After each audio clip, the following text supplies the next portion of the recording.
Hello there, and welcome to what if Obi-Wan had never cut himself off from the Force. The suns of Tatooine hung low in the sky, casting long shadows across the desert sands. In the quiet outskirts beyond the reach of moisture farms and cantinas, a lone figure moved through the dunes, calm, steady, and deliberate. Obi-Wan Kenobi was no longer the General of the Republic, nor the heroic Jedi Master of the galactic legends, but neither was he broken. In this timeline, after the fall of the Jedi, Obi-Wan never severed his connection to the Force. He withdrew, yes, into exile, into meditation, into quiet, but he never turned away from the energy that had defined his entire life. Each morning, he woke before the suns, he meditated beneath the stillness of the stars, he practiced lightsaber forms in the early light, Shicho, Sorisu, Ataru, every move executed with grace, but also with purpose. His blue blade ignited not into violence, but into discipline. He was not training for war, he was preparing for clarity. He would sit in silence and listen, not to the wind, but to the vibrations of the Force. He reached out to life around him, the thrum of insects beneath the sand, the slowness of dew on rock, the spark of Luke Skywalker in the distance. It all spoke to him. For 10 years, he lived like this, alone, but not lost, haunted, but not consumed. He carried the weight of Anakin Skywalker's fall, the screams on Mustafar, the Jedi Temple in flames, Padme's lifeless body, but he carried it with full awareness. He had not hidden from pain, he had let it pass through him. And so, unlike in the original timeline, Obi-Wan did not fade, he sharpened. Still, some things remained unchanged. He watched over Luke. From a distance, he saw the boy grow stronger each year. Curious, reckless, but bright. He saw hints of his father in the boy's eyes, but also a gentleness, a kindness that reminded him of Padme. Yet despite his strength in the Force, despite his clarity, Obi-Wan hesitated to train him. He feared the same path, fearing creating another Darth Vader. But deep down, he knew this path would eventually come. He just had to be ready, truly ready, not only in combat, but in spirit. That was why he trained, that was why he endured, because when the time came, Obi-Wan Kenobi would not falter. Sometimes, at night, as the winds howled and the galaxy seemed so far away, Obi-Wan would sit by the small fire outside his cave. He would gaze into the flames, letting the Force wash over him, seeking the one voice he had not heard in years.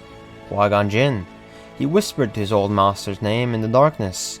No answer, but he kept trying. One morning, as he finished his final kata, his saber returning smoothly to his belt, Obi-Wan stood perfectly still. The suns were rising, warm against his skin. And then, something changed. A subtle vibration in the air, a whisper in the back of his mind. Not words, not yet, but a presence. Familiar, ancient, close. Obi-Wan's breath caught. He closed his eyes and slowly knelt, reaching deep into the Force. The sands rustled, the wind paused for the first time in years. Obi-Wan Kenobi felt the unmistakable flicker of a voice once lost. Obi-Wan. A chill ran through him. His heart beat faster, not with fear, but with hope. Obi-Wan sat still in the sand, eyes closed, heart open in the Force. The voice came again, clearer this time, resonating not in his ears, but in his soul. You've come far, my old Padawan. It was him, Qui-Gon Jinn. Obi-Wan's breath trembled. He hadn't imagined it, not this time. Master, Obi-Wan said softly, I've waited so long to hear you. The flickering blue form began to appear in the firelight. Not fully, not yet, but enough. Qui-Gon stood tall as ever, his arms folded, his presence filled with warmth and quiet intensity. You did not wait, Qui-Gon corrected. You endured, you listened, and you remained who you are. This is why I'm here now. Tears welled in Obi-Wan's eyes, but he did not look away. Anakin. I failed him, Master. I tried, I really tried. I know, said Qui-Gon gently, but Anakin was not only your burden, he was everyone's. Mine. the councils, the republics. We all played a part in his fall. Obi-Wan lowered his head. I fear what Luke might become if I train him. Qui-Gon stepped forward slightly, his form still shimmering. Fear is not the path. You've learned that. He knelt before Obi-Wan's bowed form. But now it is time to face it. Luke is not his father, and you are not the same man you were. Obi-Wan looked up. Then what do I do? Qui-Gon smiled. You train him, not as the Jedi trained before, but as the Order once demanded. You train him in balance, in truth, in love. The next few days passed like dreams. Obi-Wan awoke every morning more focused, more steady. The Force pulsed around him like breath. He began building a new way, a new training philosophy that honored both the light and the pain, not to repress emotion, but to understand it, to guide it. He would teach Luke to think, to feel, to center himself not in dogma, but in the living Force. And first, he would seek wisdom. After nearly a decade, Obi-Wan made a decision. He left Tatooine in secret aboard a small freighter, using all the Jedi codes and barter to move without detection. The journey was long, but his presence was shrouded in the Force. He made his way to Dagobah, the dark, misty planet where Master Yoda had vanished after the fall.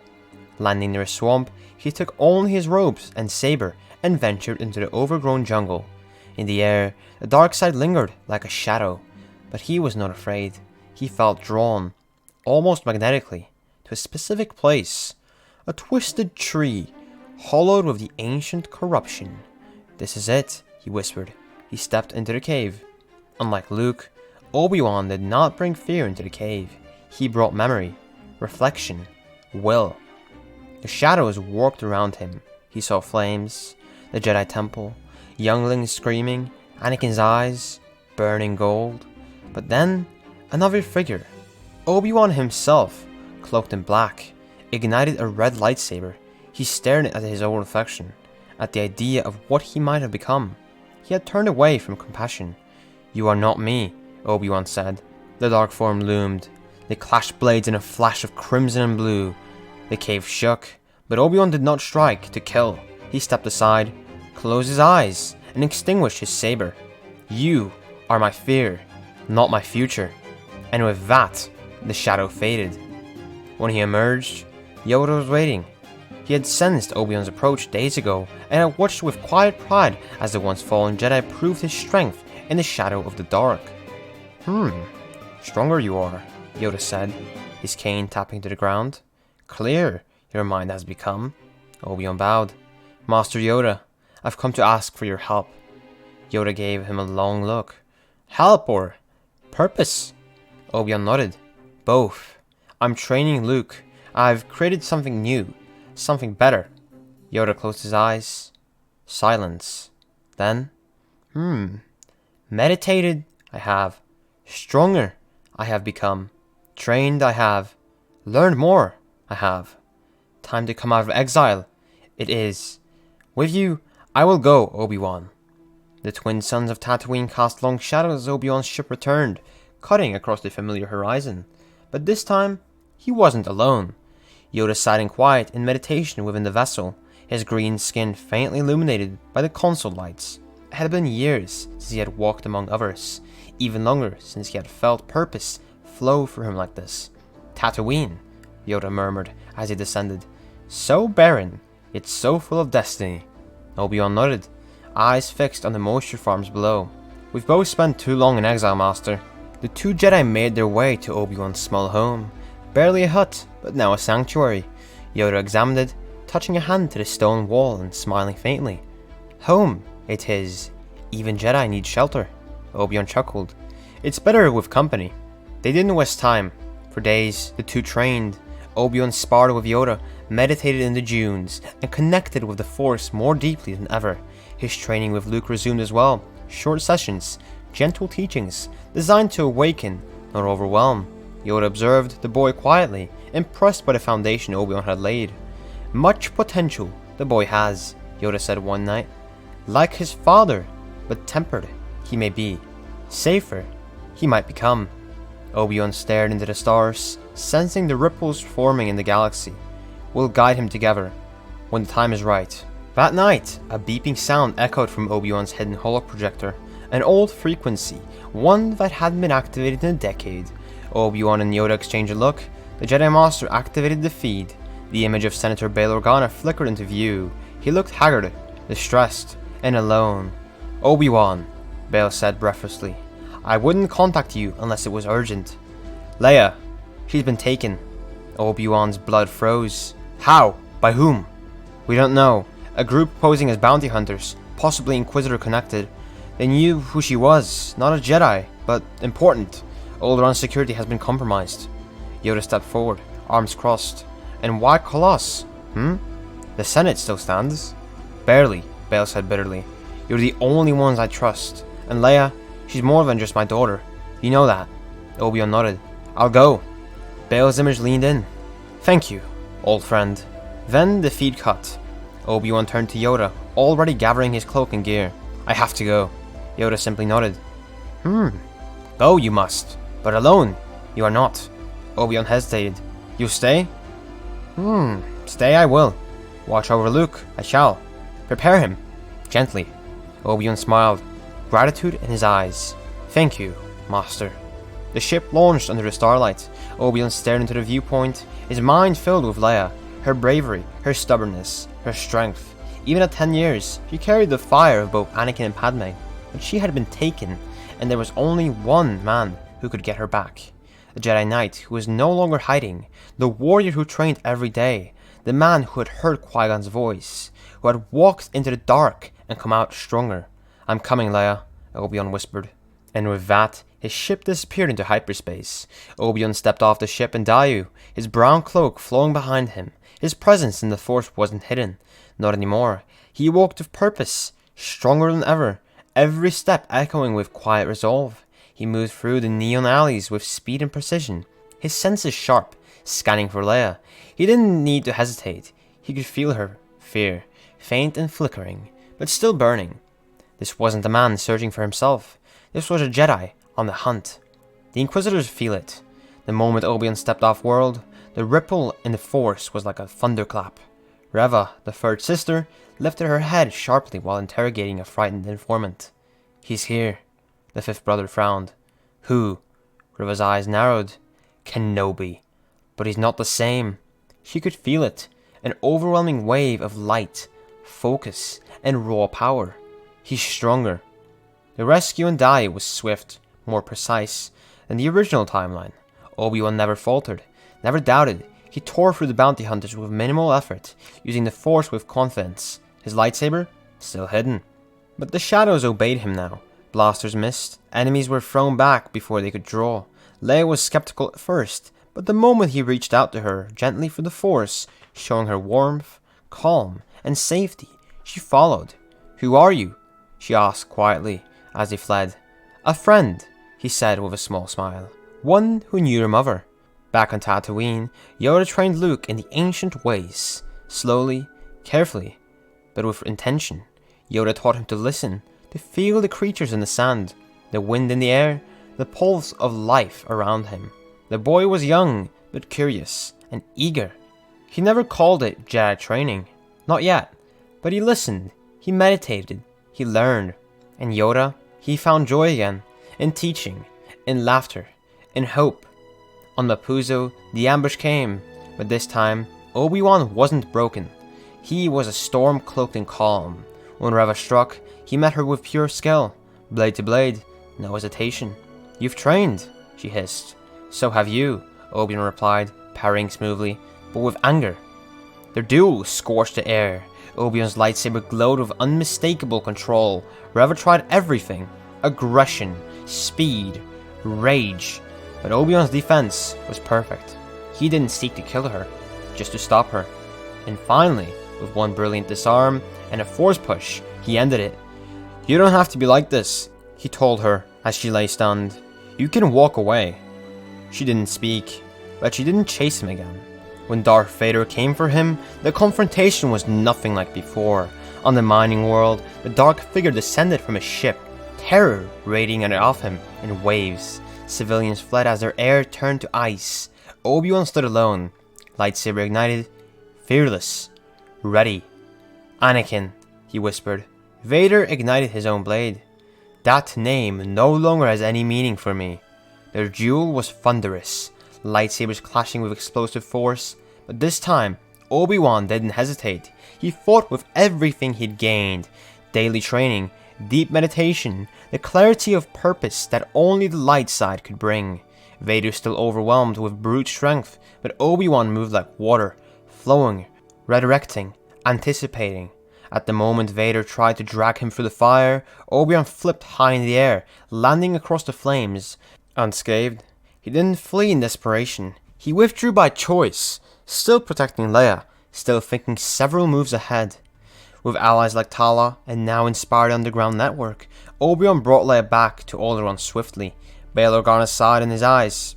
You've returned to us, not just as a man, but as a Jedi. Obi-Wan bowed his head slightly. The galaxy still needs us. And on Tatooine, Luke meditated on a dune under the setting suns. Yoda sat beside him, silent, watching. The Force was with the boy, strong, but not yet refined. A fast learner, he is, Yoda said, as Obi-Wan arrived once again. Obi-Wan smiled. He's ready for more. Yoda stood, slowly, and looked out over the horizon. Then ready we must be for what comes next. The galaxy was changing. Not fast, but undeniably. In secret corners of the Outer Rim, whispers of a Jedi returning had begun to circulate. Refugees spoke of a man with blue blade. Rumors said he moved like a ghost, defended innocence, and left behind no trail except hope. And in the dark corridors of the Imperial space, the Emperor listened. Darth Vader stood alone aboard the Executor, staring into hyperspace. He had reported the encounter with Kenobi, how the Jedi had escaped again, stronger than before. But what disturbed Vader wasn't the failure, it was the feeling. Kenobi had not been afraid, he had not been broken, he had been whole.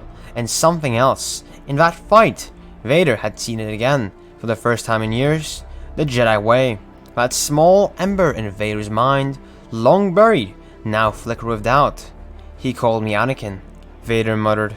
And for the first time in decades, he didn't immediately reject the name. On Tatooine, as the twin suns sank once again over the sands, Obi-Wan and Yoda stood together atop a canyon overlooking the large homestead. Below, Luke practiced footwork drills with a training remote, guided gently by Obi-Wan's early teachings. A fast learner he is, Yoda repeated. Obi-Wan gave a quiet nod. He'll be ready, and not just for the war, but for something more.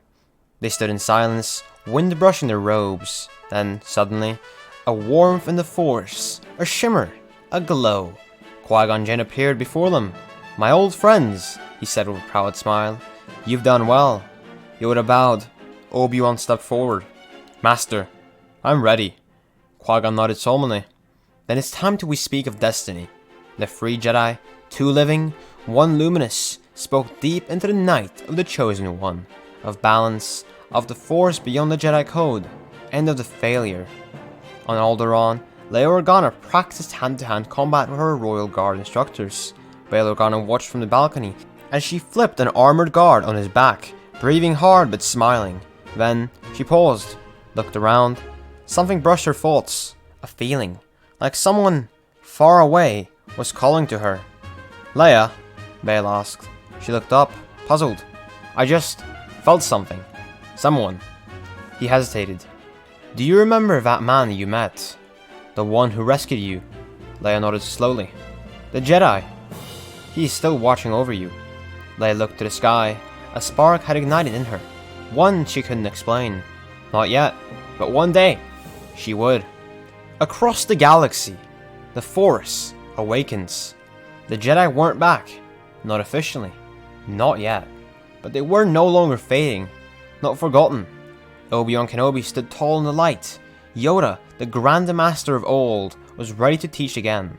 Luke Skywalker had begun his journey, and Leia Organa had taken her first steps. Even Ahsoka, from afar, had felt the shift. The Force was stirring.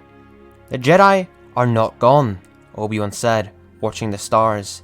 We were only waiting for the right moment to rise.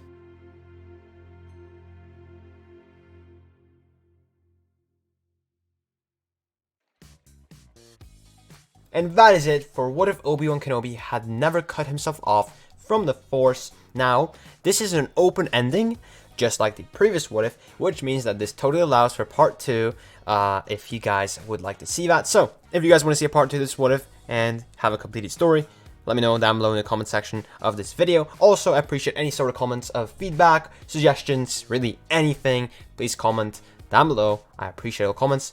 And if you enjoyed, subscribe. We're trying to reach 1,000 subscribers. Once we do reach 1,000 subscribers, we are going to do a face reveal on the channel. So, hey, subscribe, like the video as well, and share this video with anybody. You know, liking and sharing helps the algorithm push this video out to more people. So, you know, that like, and if you share this to people that you think might enjoy these kind of videos, it's really going to help out. It's a small gesture, but it's going to help out. And, of course, when you subscribe, turn your notifications on so you're notified about the next time I post a Star Wars what if.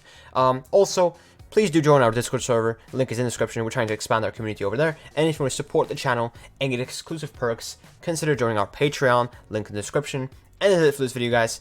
Hope you enjoyed. I enjoyed myself very, very much. I think I cooked on this again. And I hope you guys like this what if too. Thank you so much for watching. This is the way, and may the Force be with you. Until then, I will see you next time. Hey, you didn't watch it? Well, check out the video on the left side of the screen, which is specifically recommended for you, or check out the playlist on the right of the screen, which contains similar videos to this one, made by me, of course. Hey, remember, subscribe.